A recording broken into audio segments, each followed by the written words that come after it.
문재인 대통령은 옵티머스 라임 사태와 관련한 검찰 수사에 성역이 있을 순 없다며 적극 협조할 것을 지시했습니다. 청와대도 검찰의 자료 제출 요구에 협조하겠다고 했습니다. 취재기자 연결합니다. 홍선기 기자. 네, 청와대입니다. 그동안 청와대가 옵티머스나 라임 사태 관련 수사에 대해서는 말을 아껴왔는데요. 문 대통령이 직접 지시를 내렸죠? 네, 문재인 대통령이 직접 검찰 수사에 적극 협조할 것을 지시했습니다. 강민석 청와대 대변인은 브리핑을 열고 문 대통령이 옵티머스나 라임 문제와 관련해서 검찰의 엄정한 수사에 어느 것도 성역이 될 수 없다고 말했다고 전했습니다. 그러면서 검찰 수사에 적극적으로 협조할 것을 지시했다는 말도 덧붙였습니다. 강 대변인은 이에 따라 청와대는 라임 수사와 관련해서 검찰이 출입 기록 등을 요청하면 검토를 한 뒤에 제출할 것이라고 설명했습니다. 이는 김봉현 전 스타모빌리티 회장이 이강세 전 스타모빌리티 대표를 통해서 강기정 전 청와대 정무수석에게 5천만 원을 전달했다고 법정에서 진술한 것과 관련해 검찰이 출입 기록을 요청한 데 따른 겁니다. 앞서 청와대는 공공기관 정보공개에 관한 법률에 따라 청와대 출입 기록은 제출할 수 없다고 검찰의 요구를 거절한 것으로 전해졌는데요.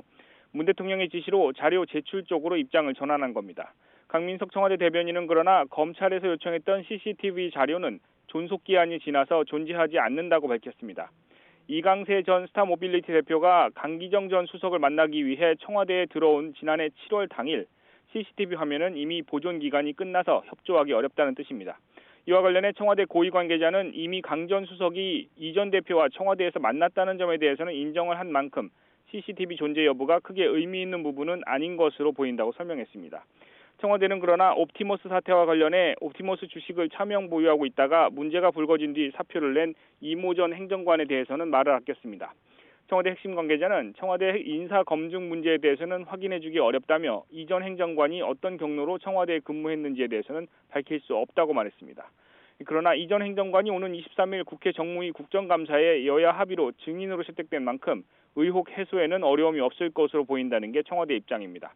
그동안 옵티머스나 라임 관련 수사에 실체가 없다는 입장으로 무대응으로 일관하던 청와대가 문 대통령의 지시로 공식 입장을 내고 검찰 수사에도 협조하기로 한 만큼 관련 수사에도 속도가 붙을지 주목됩니다. 지금까지 청와대에서 YTN 홍성기입니다.